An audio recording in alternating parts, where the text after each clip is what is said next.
예, 이번 시간부터 이제 본격적인 내용에 한번 들어가 보도록 하겠습니다.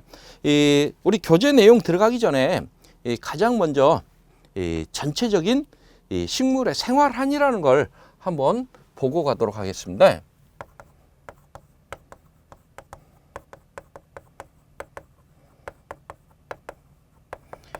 요 개념은 이렇게 이해하시면 될 것 같아요.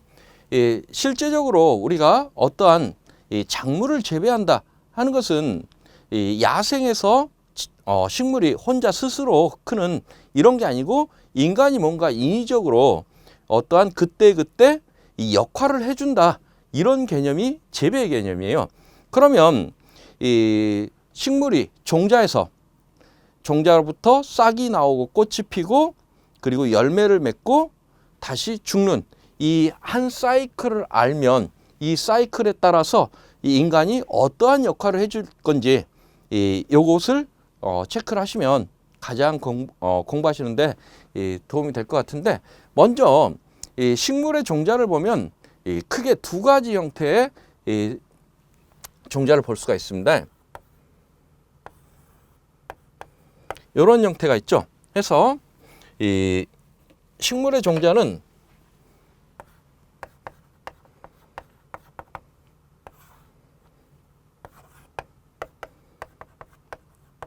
이렇게 구분할 수가 있습니다.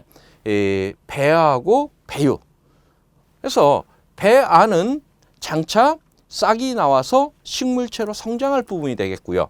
이 배유 부분은 앞으로 싹이 나와서 식물 스스로가 독립영양을 할 수 있을 때까지 양분을 공급하는, 다시 말해서 배유 부분은 이 유자가 젖유자 해서 우리 아이들 태어나면 혼자 처음부터 밥을 먹는 게 아니죠.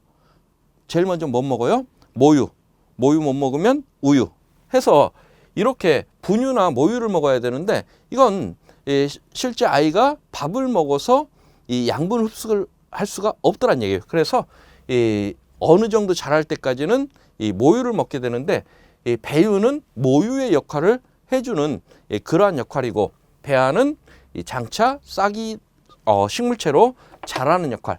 해서 이런 형태로 되어 있는 종자를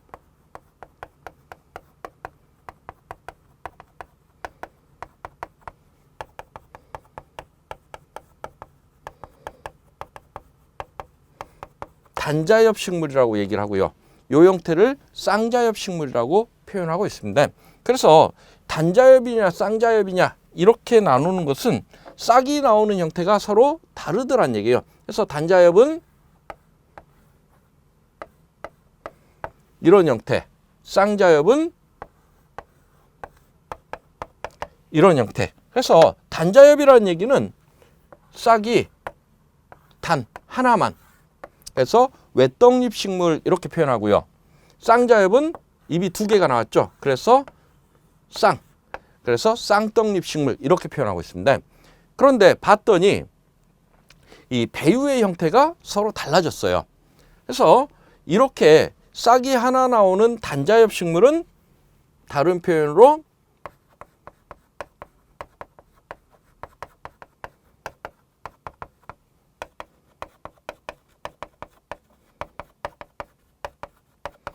유배유 식물이라고 표현하고요. 그리고 지금 단자엽 식물은 여기 옆구리에 이렇게 배유를 차고 있죠. 그래서 배유를 가지고 있다. 근데 쌍자엽 식물은 어때요? 배유가 없습니다. 배유 대신에 떡잎 두 장으로 해서 이렇게 올라와 버렸죠. 그래서 배유가 없다 해서 무배유 식물 이렇게 표현하고 있는데, 요게 이제 우리 시험에서 가장 기본적으로 출제될 수 있는 내용 중에 하나입니다. 그래서 다음 중 이 무배유 식물은, 유배유 식물은 이런 문제가 나오면 싹이 나오는 형태를 가지고 여러분들이 판단하시면 돼요. 그래서 이제 제가 말씀드린 것 중에 하나가 이 전부 다 외울 수가 없어요. 그래서 이 기본적인 건 암기를 하시더라도 이 교재에서 소개하지 않은 그러한 그 품목들이 출제가 됐을 경우에 이 문제를 어떻게 풀어갈 것이냐 하는 게 중요한 얘기가 됩니다. 그래서 이런 문제가 나오면 얘는 싹이 이렇게 한 장만 나오더라, 얘는 싹이 두 장이 올라오더라, 이거 가지고 판단하실 수도 있고요.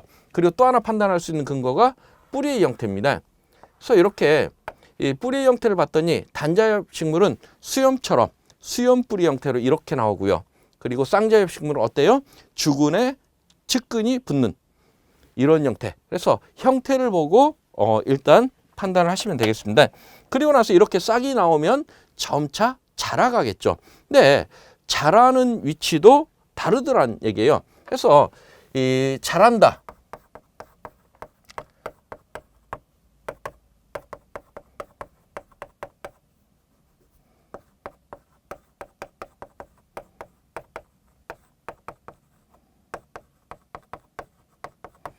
자란다라는 것은 생장점에서 세포가 분열해야만 자랄 수가 있습니다. 그래서 세포가 분열하는 생장점의 위치가 서로 달라요. 일단 단자엽이 됐든 쌍자엽이 됐든 첫 번째는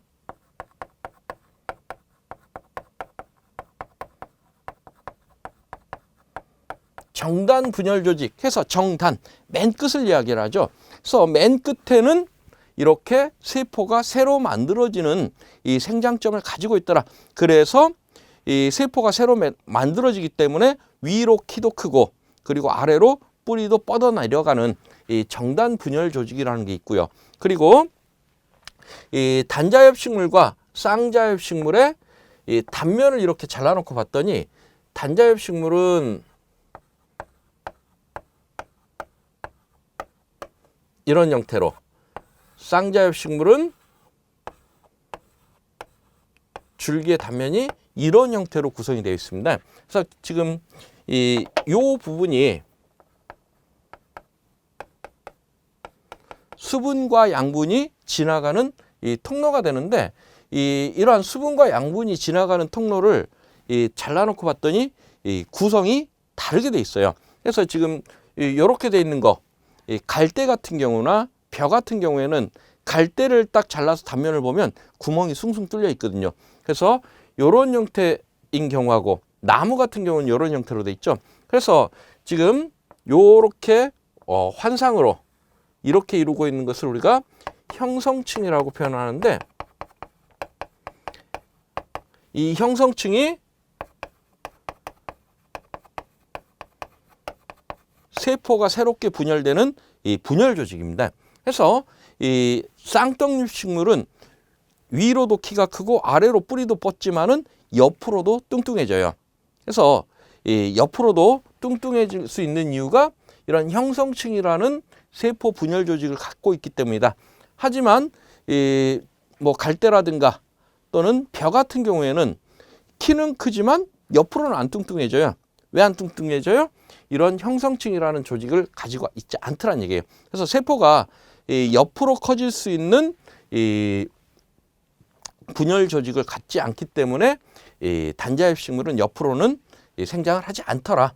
대신 이 단자엽 식물들을 봤더니 우리 그 갈대 같은 경우에 보면 대나무처럼 이렇게 마디에서 새로운 것들이 만들어지죠. 그래서 이렇게 마디에서 만들어진다고 해서 이것을 우리가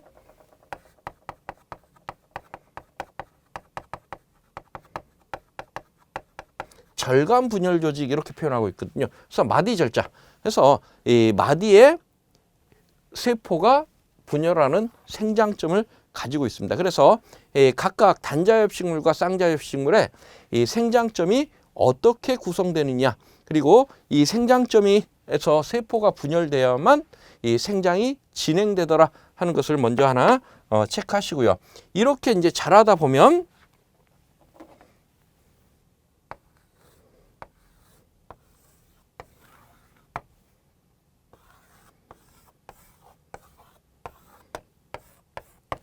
꽃이 피겠죠. 어느 정도 영양 생장을 하면 이렇게 꽃이 피는 생식 생장으로 넘어갑니다. 그래서 여기까지와 그리고 이 이후가 식물은 완전히 달라져요. 그래서 이런 영양 생장과 생식 생장을 구분하는 것을 화분화라고 표현하고요. 이 화분화 이전까지는 이 식물이 자신의 볼륨을 키우는데 주력을 했다면 화합부나 이후에는 나의 볼륨을 키우는 것보다는 2세를 남기는데 주력한다. 이렇게 생각하시면 이 문제가 쉽게 해결이 될 건데, 여기까지는 볼륨을 키우는 자기의 입이라든가 덩치를 키우는 쪽에 주력을 하지만 꽃이 피고 난 이후에는 본인이 커지는 것보다는 2세 남기는데 주력을 한다. 따라서 화합부나 이전에 수확하는 작물들과 그리고 화합부나 이후에 수확하는 작물, 그래서 엽채류라든가 잎줄기 채소, 그래서 잎을 먹는다거나 아니면 줄기를 먹는 이 식물체 자체를 수확하는 것들은 질소질 비료를 수확할 때까지 충분하게 주는 게 유리하고요. 그리고 열매를 우리가 수확하는 것들은 꽃이 피고 난 이후에는 질소질 비료를 줄여주는 게 좋다. 이런 표현들이 이제 그 뒤에 나올 건데, 요렇게 변하는 이유는 여기에 있다 하는 걸 먼저 여기서 하나 체크하겠습니다. 그리고 꽃이 피는데 관여하는 내용들을 보면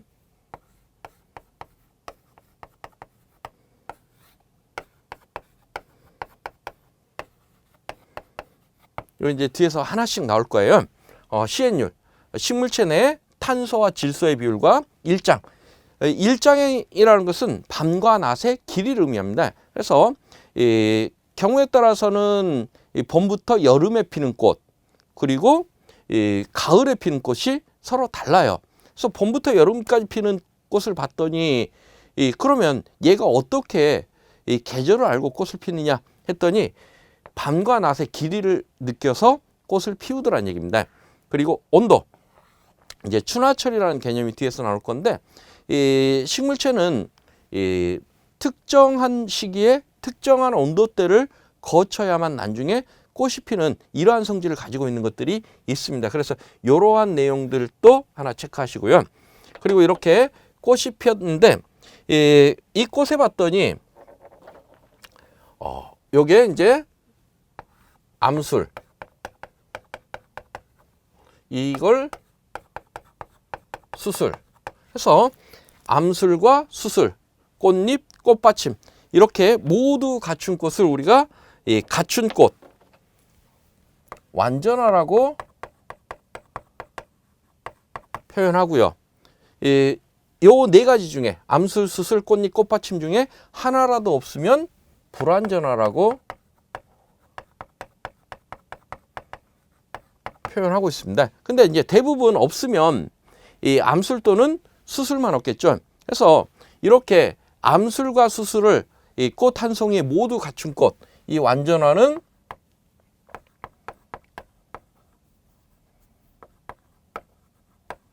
자웅동화. 근데 봤더니 암꽃과 수꽃이 따로 피는 경우들이 있습니다. 그래서 이제 대표적인 케이스가 호박이라든가 이런 것들이죠. 호박 같은 경우는 암꽃 따로, 수꽃 따로 피죠. 그래서 불완전화 중에 이건 자웅이화라고 표현하고 있어요. 근데 자웅이화를 봤더니 다시 나눠요. 자웅동주와 자웅이주. 이 자웅동주라는 것은 우리 호박처럼 한 포기에 암꽃도 피고 수꽃도 피는, 그래서 주자가 포기 주자입니다. 그래서 한 나무에 암꽃과 수꽃이 전부 다 피면 자웅동주.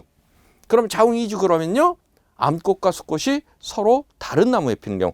우리 대표적인 케이스가 은행나무 같은 경우가 여기 해당되겠죠.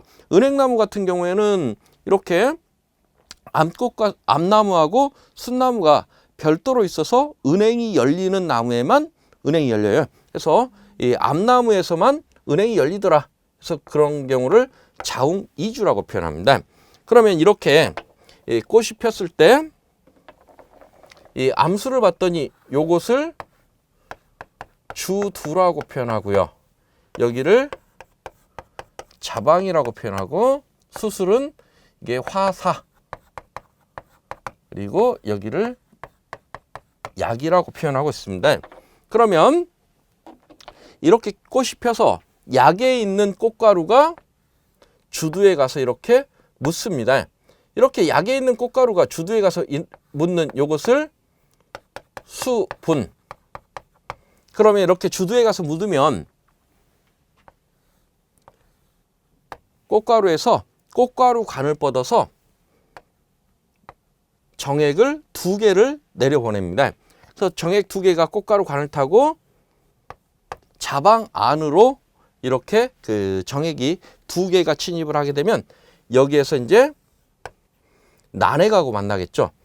이렇게 만나는 것을 수정이라고 표현해요. 그래서 이 수분과 수정의 차이예요. 수분이라는 것은 꽃가루가 이 암술에 가서 묻는 것. 그리고 수정은요, 이 꽃가루에서 이 자방 내로 정액이 들어가서 난액하고 만나는 것을 우리가 이 수정 이러는데, 지금 식물은 수정을 할 때 봤더니 이 2번 한다고 그래서 중복 수정이라는 표현을 사용을 합니다. 그래서 중복 수정되는 걸 봤더니 첫 번째는 요 자방 내에서 자방 내에 난액이라는 게 있고 극핵이라는 게 있습니다. 그래서 이 난액은 NA 형태, 극핵은 ENA 형태. 정액이 2개 내려간다고 그랬죠? 그래서 2개 중에 하나는 난액하고 이렇게 만나고요. 또 하나는 극핵하고 이렇게 만납니다. 그래서 이 자방 내에서 난액과 정액이 한 번, 극핵과 정액이 한 번 해서 2번 만난다고 해서 그것을 중복 수정이라고 표현하고, 난액과 정액이 만나서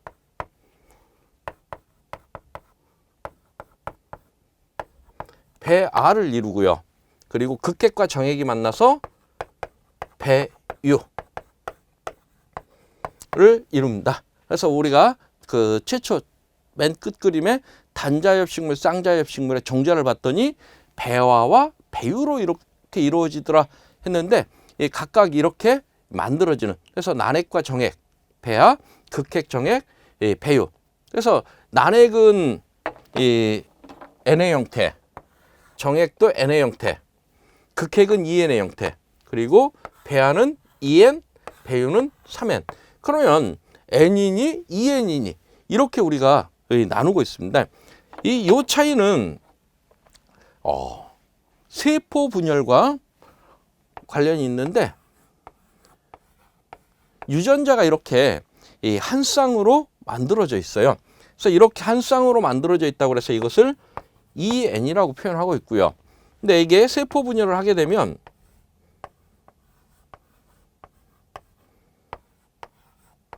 똑같은 거 2개가 이렇게 갈라지는, 그래서 이렇게 갈라지는 경우가 있는가 하면 반으로 쪼개지는 경우가 나옵니다. 그래서 이렇게 EN의 상태, 이것은 N의 상태가 돼요. 그래서 이렇게 이 한 쌍의 유전자가 똑같이 다시 한 쌍 한 쌍 이렇게 나눠지는 것을 우리가 체세포 분열,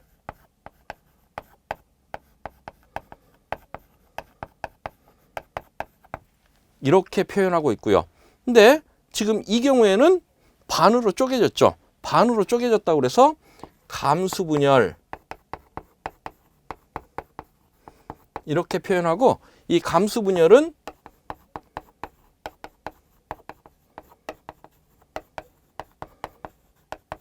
생식세포의 분열을 의미합니다. 그래서 결국 이 어머니로부터 절반, 아버지로부터 절반 해서 다시 이렇게 한 쌍이 만들어지더라. 이 얘기예요. 어머니로부터 절반, 아버지로부터 절반 해서 다시 한 쌍이 만들어지는. 그래서 이 사람도 마찬가지죠. 어머니의 유전적인 형질을 닮은 부분이 있는가 하면 아버지의 유전적 형질을 닮는다. 그래서 이렇게 도로 한 쌍으로 만들어진 형태. 그래서 이 부계와 모계의 유전적인 내용을 같이 이렇게 가질 수 있다라고 보시면 되겠고요. 그러면 이렇게 수정이 되면 이게 열매로 자라겠죠. 이제 이렇게 수정이 되면 그때부터 이 안에서 자방 내에서 이 세포 분열이 일어납니다.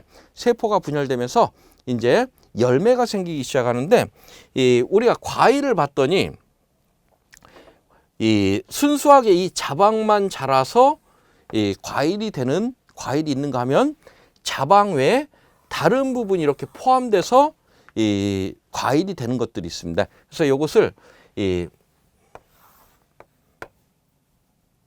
진과와 위과로 구분하고 있어요. 진짜 과일, 가짜 과일 이렇게 생각하시면 되는데 이 진과는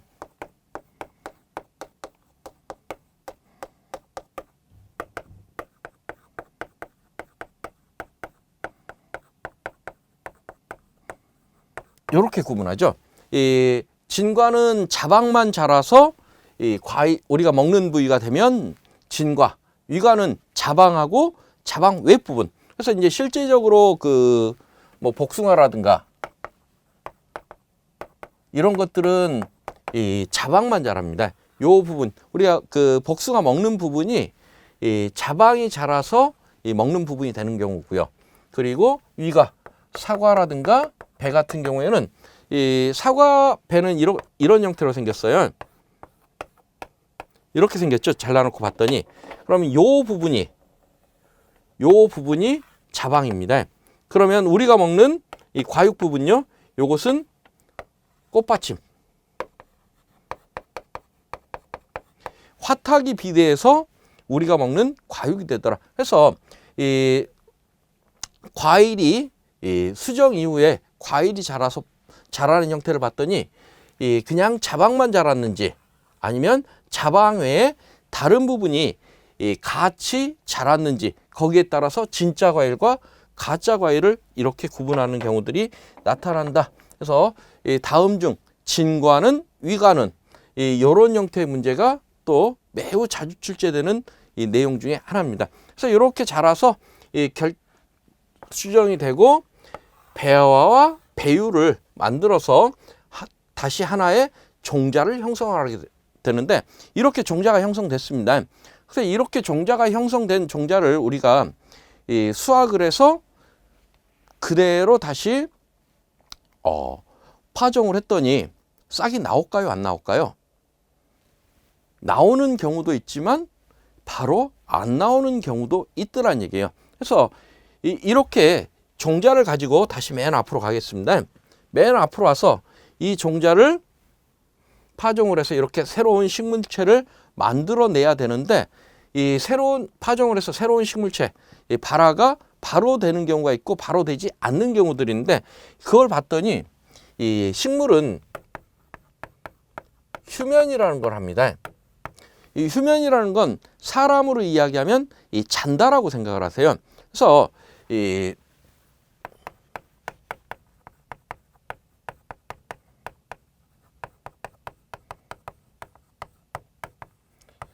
환경이 이 자기가 자라기에 알맞지 않으면 자라지 않고 잠을 자더라 이렇게 생각하시면 그래서 이제 휴면은 크게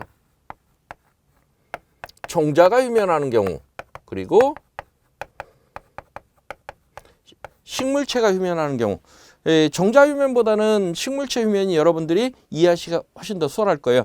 우리 이제 그 보면 가을이 되면 나무들이 나뭇잎을 싹 떨구고 겨울 동안 죽은 듯이 있다가 봄이 되면 다시 새순이 움트는 이러한 현상들을 볼 수가 있는데 그건 결국 겨울 동안 식물이 자라는데 온도라는 환경이 지금 불량 환경의 극복이라고 그랬죠. 그래서 온도라는 환경이 안 맞더란 얘기예요. 그래서 자기가 자라기가 알맞지 않으니까 겨울 동안 잎을 싹 떨구고 죽은 것처럼 있다가 봄이 돼서 온도가 다시 맞으면 이 싹을 내서 자라겠다. 이러한 그 개념이 휴면의 개념입니다. 근데 이 식물체만 그러는 게 아니라 종자 역시도 그러더란 얘기예요.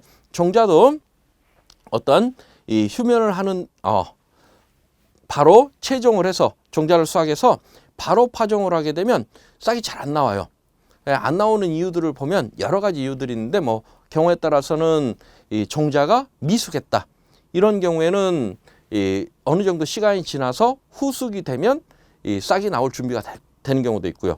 그리고 종자에 어떠한 발화 억제 물질이 있어서 그러한 발화 억제 물질에 의해서 싹이 안 나오는 경우. 그래서 여러 가지 원인으로 이렇게 휴면하게 되는 경우들이 나타나는데, 이러한 휴면의 개념도 우리가 하나씩 보도록 하겠습니다. 그리고 이렇게 싹이 나오는데 필요한 조건들.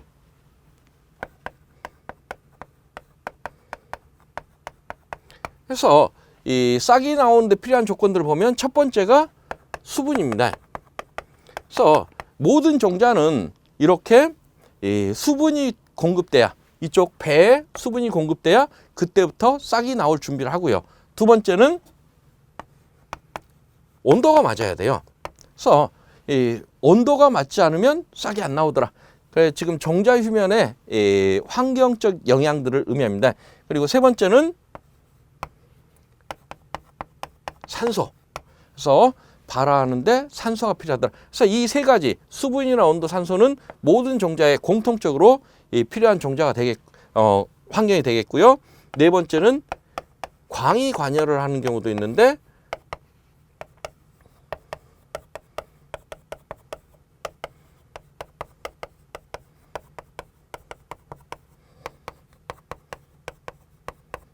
이렇게 구분하기도 합니다.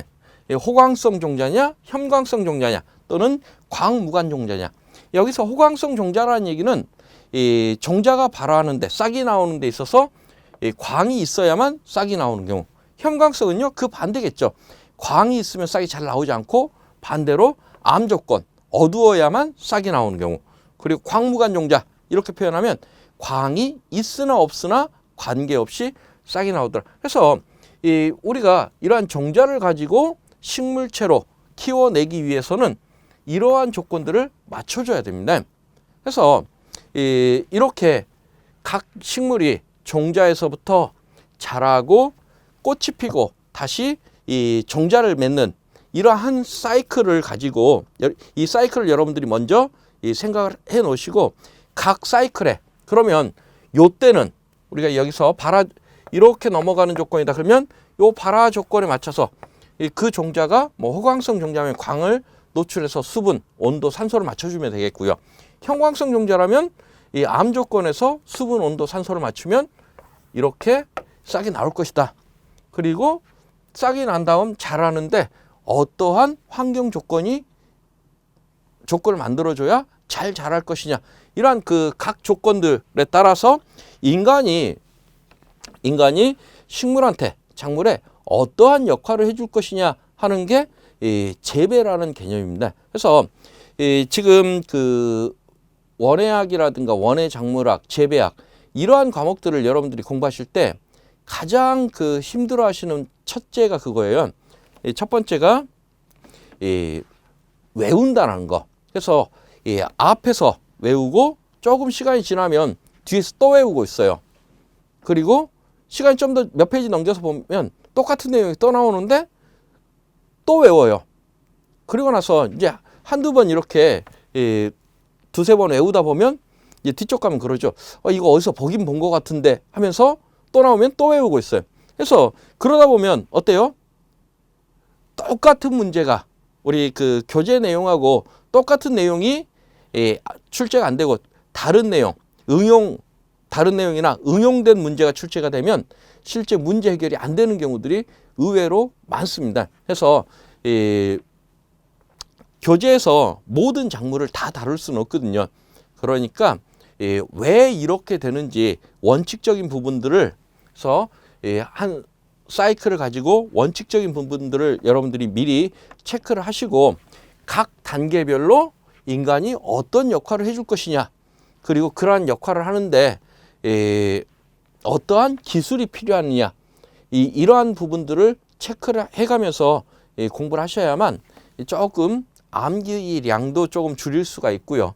그리고 교재하고 똑같은 형태가 아니라 다른 작물이 교재에서 소개하지 않았던 다른 작물이 출제된다거나 아니면 그 내용을 가지고 어떤 그 응용을 했던 그러한 문제들이 출제가 됐을 때 여러분들이 문제 해결 능력을 가질 수가 있습니다. 그래서 이제 제가 지금 첫 시간인데 첫 시간에 여러분들한테 꼭 드리고 싶은 얘기는 이 종자에서부터 싹이 나고 자라고 꽃이 피고 다시 열매가 맺는 이러한 한 사이클을 여러분들이 꼭 그 머릿속에 그려 놓으시고 각 작물별로 얘는 이러한 특성이 있구나 라고 공부하셔야만 고득점을 할 수 있다 라는 것을 다시 한번 체크를 하겠습니다. 그리고 이제 우리 교재 1장의 원의 이해, 원의 이해부터는 다음 시간에 이어서 진행하도록 하겠습니다. 수고들 하셨습니다.